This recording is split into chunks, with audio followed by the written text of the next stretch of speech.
So we're just going to do a leash work video. I'm going to just demonstrate how I begin to incorporate the understanding of a leash into a game of help people learn where it doesn't feel like anything more than communication.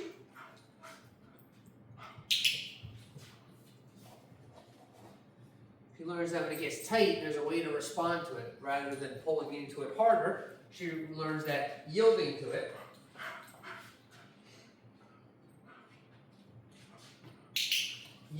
that pressure, moving along with it, being guided just like a horse, being guided along like a horse, where by a human, if a human couldn't see, you can walk up and you can place your hand on their shoulder and you can guide them somewhere. That's communication, just like this. The dog will learn to respond to it and happily, so that it's a behavior that is well understood, they can be confident in, versus always just trying to guess what we expect from them. So again, and what that ultimately could start to look like, and just go make sure the camera's in a good spot here.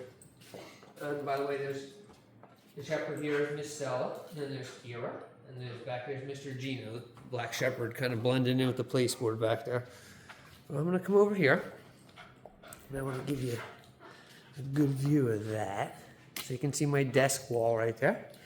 And if you watch what communication starts to begin to be able to do, I can, hey, mommy girl, just let me get her, I'm going to do a little bit of engagement work first, get her tuned in, and then we'll go to that behavior. So, pressure on, pressure off, right? She created the pressure, she yielded to the pressure. The moment she yielded to it, the clicker said, hey, great job, go get your food. Good. And again, directional pressure, asked her to sit. Just like this pressure right here. Good. Just again. Good. Good. Just like this pressure right here. Asked her to do that. And you saw how easily she did that without any help at all. Just a piece of rock. Ready? Good. Very nice, Mama. Ready? Yeah, girl. Very nice. So good. Yeah, so good, baby. Ready? Again, I'm starting to turn that pressure on, showing her how to yield to it. You see that movement she just did? Try that again. She's in front of me. I had some pressure from the leash in that direction, and I can create that behavior, and that's a flip in the heel. I can use that same behavior. Again, I haven't worked much of this stuff. It's just once you understand how to move with the leash, you can put the pieces together. I'll lure the leash behind my back in my right hand, so you can see it right here with the clicker in my hand. I'm going to add pressure. I'm going to help her around, and then I'm going to click. And the leash, from the angle it was on, it asked her to follow herself around like this. Ah, bravo! It asked her to get into that position. I didn't. Watch, 0 words. I'm not even going to use food, and this is a brand new behavior. Maybe 1 session, 3-4 reps. Ready? Very nice. And then from there, I can ask with the leash, whoop, back forward again. So I won't use it behind my back, so you can see that. Pressure around, girl. Very nice. And again, all motivational. And if I do lots of stuff like this, where pressure is on, pressure is off. Very nice. Like we're just trying to see the dogs, pressure on, pressure off. You can see you can create very happy communication when a dog is motivated. And then you can start to begin to do the behaviors like you saw over here. I'm going to just flip you around to this side. Hold on, Mamacita. When I can put you right here. And now you're going to see the pattern very, very easy, because the only thing I'm going to be asking for is downs. So I'm going to get her up here, guidance from the leash, and then pressure to the ground. And again, no words. I'm going to say nothing at all. I'm just going to speak tactilely from the leash.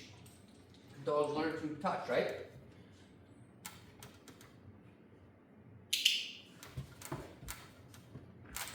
Not going to say anything.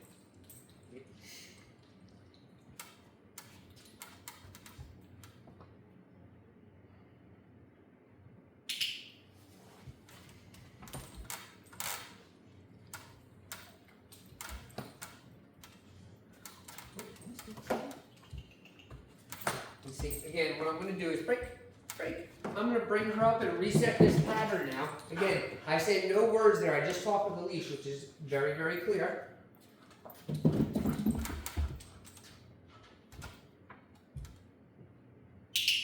So, not only did she learn just from leash communication to run up the stairs, but to go up there, and in this picture, to lay down.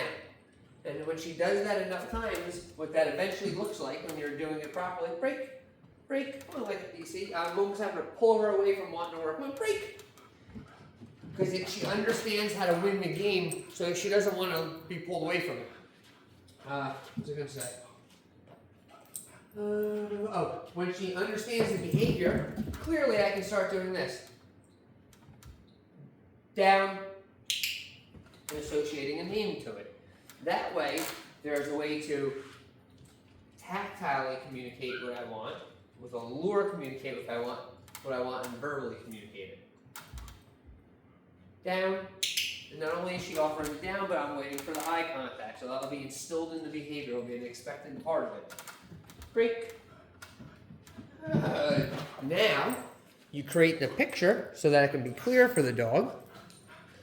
Then you take the dog into a different picture, just like a super ADHD kid or someone on the spectrum. They learn in pictures. You teach them in a picture, and then you generalize that picture. And that picture to be generalized can look just like this. So I'm on her level again, just like the picture up on the table. Good.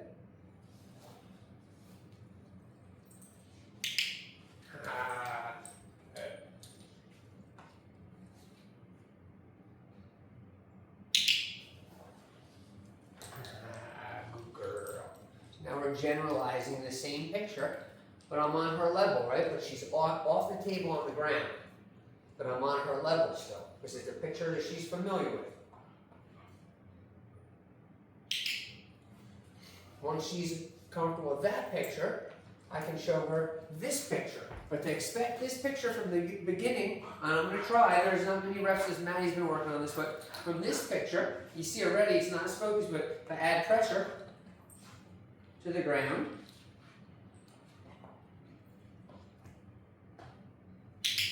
See how there was a little bit more resistance there? It's just not as familiar.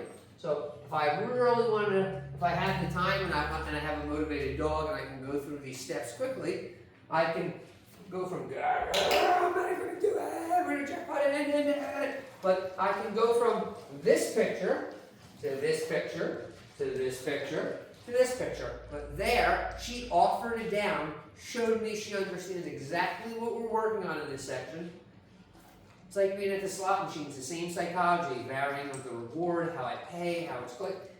Touching. What did she learn from that session? If I offer down in this very specific picture while this man stands in this room, I have the potential to earn everything.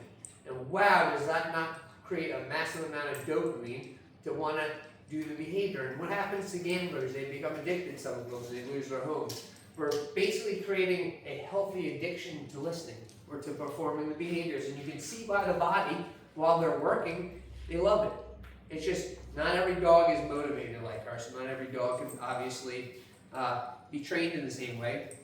We wouldn't have enough time, people wouldn't have enough money, or there's not enough time in a person's day to devote all the amount of time a dog with no motivation needs to have happy behaviors. People wouldn't just be able to afford it. People can learn how to do it themselves and build that motivation at home. But a dog like her is simple. It's just a giant ball of clay that you make what you want. Good. Hold on. Wait, listen to that video.